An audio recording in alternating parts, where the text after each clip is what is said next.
With one hand on his phone and the other on his mouse, Alex was paying attention to his monitor while trying to maintain a phone call with his mom and edit something that needed to be done urgently. He was a journalist and editor for an online news portal, and he wrote articles about economics. He loved his job, but it was becoming harder for him to do it well recently because of constant phone calls from his mother. Alex grew up in a normal family. He was a late child and the only one at that. His mother and father loved him dearly and spoiled their only son. So even when Alex grew up and moved out, they called often and were interested in his life. His father passed away 5 years ago, so his mom was now alone, and now her loneliness piled on her love and affection, which resulted in endless phone calls and attempts to control her son's time. "You keep just saying yes. Are you even listening?" Alex heard. He sighed. By trying to focus on work, he really had missed most of what she had said. "Sorry, Mom. I'm at work and I'm busy. How about I come over later this week and we can both talk, and you can tell me all your news." "Like usual, always too busy for your mother," he heard her say, upset. "I'm sorry, but I have to go." He hung up, looked at his phone, and sighed again. "Your mom called again? Let me check your work. We don't want what happened last time again," the girl sitting next to him offered and smiled. Her name was Anna. She was Alex's colleague and friend that he could talk to and share what was bothering him. Alex nodded and poured himself some coffee. By getting distracted constantly, Alex missed mistakes and typos in texts and had been fined for that twice. "Sorry, Alex, it's none of my business, but maybe you don't pay your mom enough attention?" she asked after checking his work. "Yeah, but that's the point," Alex sighed again. "That call was 30 minutes. Can you imagine? And she sometimes calls several times a day. She tells me everything to the very smallest detail.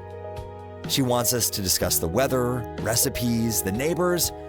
My mom doesn't have enough attention and wants me to be in her life 24/7. She lives on the other side of town, so I can't just visit every day. I bring her food and spend time with her twice a week, but it's not enough. She always complains that I don't spend enough time on her and tries to make me feel guilty about it. But I have my own life and career. She says it's time for me to get married and that she wants grandkids, but how can I? The last time I was on a date, she called and tragically told me to come over immediately. I thought something had happened or she got sick, so I rushed over. And it turned out that this lamp just overheated. I don't know what to do. Maybe she needs a psychiatrist." Alex finished and sighed again. Anna shrugged her shoulders. She listened attentively to what Alex told her. She understood it was hard for him to live and work in such an environment, but she was bothered that he was going on dates. Anna really liked Alex and wanted to be more than just a friend, but he never seemed to notice. "Maybe you need to talk to her?" Alex understood it was pointless. It would end with her being upset and saying how he was ungrateful and how he could not find time for his own mother in his busy schedule. Alex tried to work but was distracted by his sad thoughts. The phone rang near the end of the workday. Not again, Alex thought. But when he looked at his phone, it was an unknown number. Alex picked up the phone. "Hi, Alex. This is Mandy, your mom's neighbor. Something happened. Her heart got weak and she fell down the stairwell. Luckily, I was coming out right then and I saw her. I called an ambulance, the doctors helped her, and she won't need to be hospitalized, but she's very weak and can't get out of bed. The doctor said someone has to take care of her. She didn't want to bother you, but I decided to tell you anyway." Alex knew Mandy well. They were neighbors, and he remembered much about her. Mandy was one of his mother's friends. "How? I just talked to her earlier, and everything was fine." "Thank you. I'm on my way," Alex answered and rushed to his car. Then a troublesome thought came to him. She didn't want to bother me? That's new. Maybe she was upset from the call this morning. Alex found his mom lying in bed. There was water and medicine on her night table. When she saw her son, she perked up. "Oh, Alex, how unexpected. What are you doing here?" Mandy called and said what happened. "How do you feel?" She said her heart was better. She only knew she fell, got bruised, and now couldn't stand. Alex offered to hire someone to sit with her, but she refused outright. Don't worry, I'll rest a week, then I'll be okay. Many will visit. Alex went to visit her every day after that. He brought food, cooked for her, and sat with her. After a week, she still didn't get up. "We should go to the doctor," Alex finally said. "Dear, it probably just hasn't been enough time. I'm older now, you know. But I promise I'll call myself if I don't get better." Another week passed. Alex was exhausted now, but he couldn't just abandon his mom. He noticed some strange things a couple times, like freshly cooked food, a cleaned apartment, and washed sheets. When he asked, his mom said it was Mandy. She didn't ask Mandy, but Mandy insisted. She added it was nice to have a friend who came to help in such a situation. It seemed like nothing, but one day, Alex met Mandy in the hall. Mandy told him that she had just gotten back from a trip. She spent a week at her daughter's and would be going to visit her sick friend the next day. Alex complained to Anna about his mom not getting out of bed for so long, and also told her about the oddities and his suspicions. Maybe she hired someone to do laundry, clean, and cook to make your life easier, and just doesn't want to say it. "If you don't want to ask directly, install a camera and see for yourself," Anna suggested.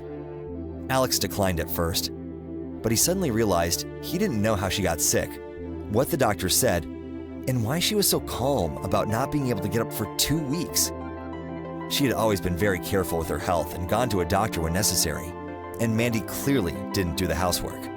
So, Alex installed a small camera after all, and was stunned when he saw what was actually happening. His mother, it turned out, felt excellent.